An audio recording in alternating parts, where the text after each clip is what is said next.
E a ausência de planejamento na maior parte das cidades brasileiras é um problema que traz consequências para a vida dos moradores.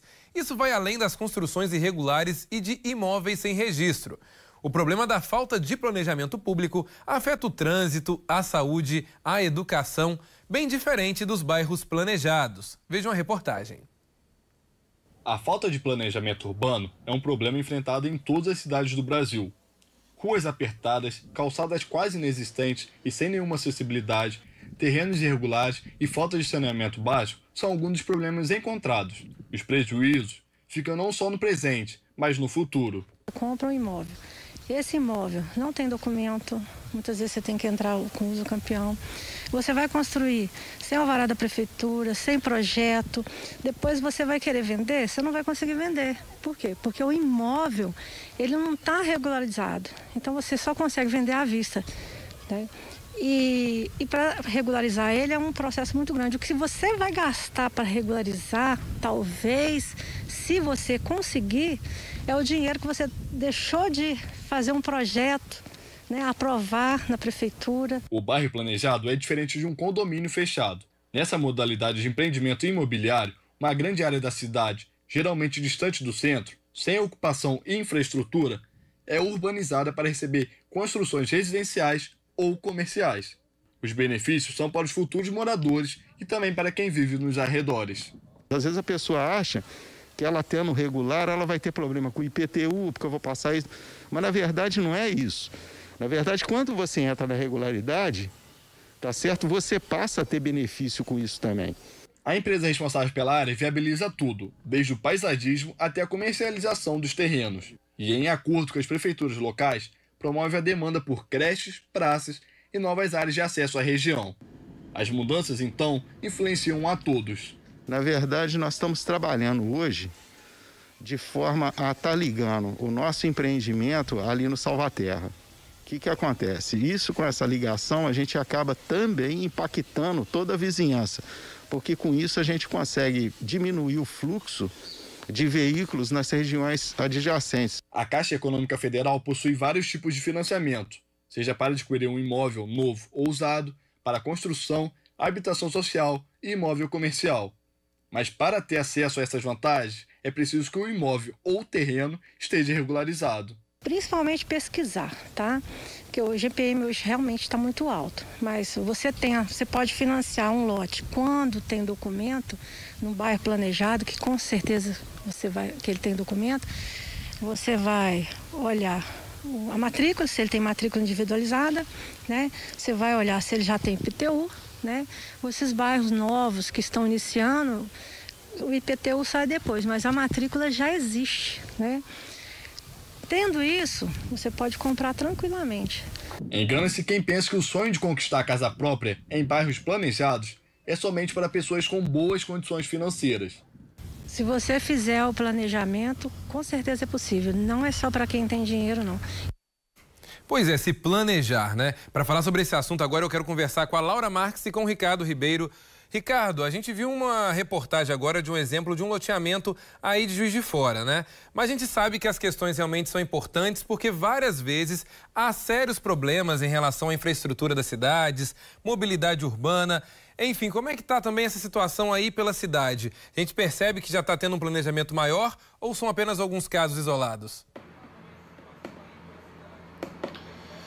Não existe um planejamento por vários fatores. Primeiro que entra prefeito, sai prefeito, o prefeito começa a trabalhar um projeto sobre regularização de terras, por exemplo, aí entra outro prefeito e já para aquele trabalho, já começa uma nova atividade sobre um outro assunto e não se tem sequência. Esse é um problema de quase todos, praticamente todos os municípios brasileiros, em que não se tem uma sequência de uma administração para outra, não se discute o planejamento, e aí entra a parte em que a população também é culpada, porque a população não participa da discussão do plano diretor, que norteia as ações que vão trabalhar melhorias, reformas, ampliação dos bairros, criação de novos loteamentos.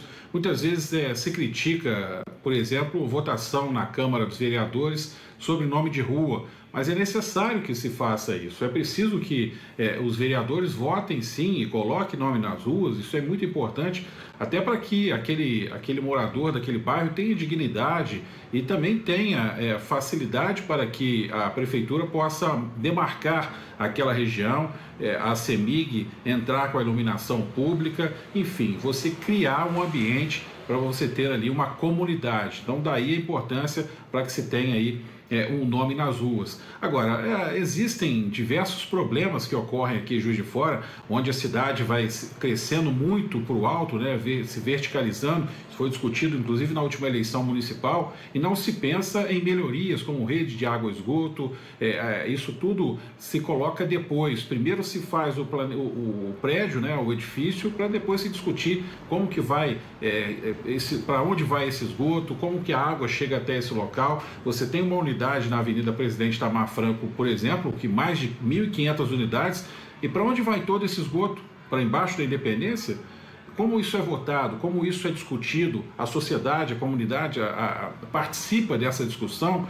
Enfim, são diversos problemas. A gente sabe que é forte o lobby da construção civil, e aí é preciso que os gestores sejam duros e firmes na aprovação desses projetos, para que a população não seja prejudicada, porque quando não se tem uma rede de água e esgoto, quando vem uma chuva de verão, aquela água sobe, inunda a rua, inunda o bairro, e aí a gente já sabe onde vai terminar essa história, né, Elias? É verdade, Ricardo, e essa questão é muito séria. Nós tivemos várias construções nos últimos anos, Minha Casa Minha Vida, que muitas das vezes foi colocado de maneira totalmente irregular mesmo, sem um planejamento comunitário. Quando eu falo irregular, não é apenas em questão de terreno, né?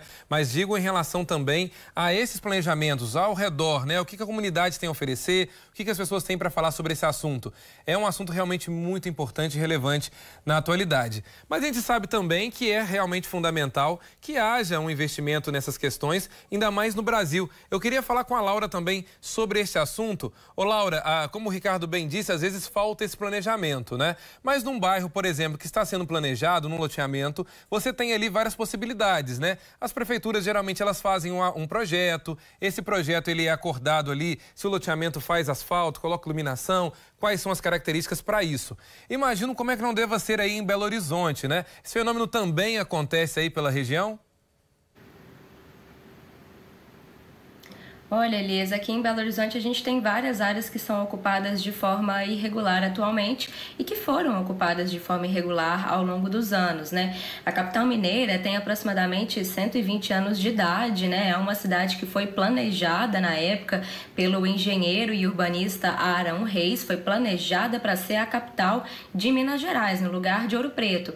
E aí, naquela época, esse planejamento foi feito principalmente dentro da Avenida do Contorno, um pedacinho minúsculo comparado com o que Belo Horizonte é atualmente, né? As áreas do entorno ali, que seriam áreas suburbanas, por exemplo, bairro Santa Teresa, ali na região leste, bairro Lagoinha, na região central de Belo Horizonte, essas localidades seriam áreas suburbanas que tiveram também um planejamento naquela época, mas não como a parte central, né? Que é dentro da Contorno aqui em BH. Quem anda por aqui consegue perceber com certeza, né? Essa diferença toda, até na fiação, no asfaltamento, no formato das ruas, em tudo, Elias. Tudo isso a gente consegue observar circulando aqui por Belo Horizonte.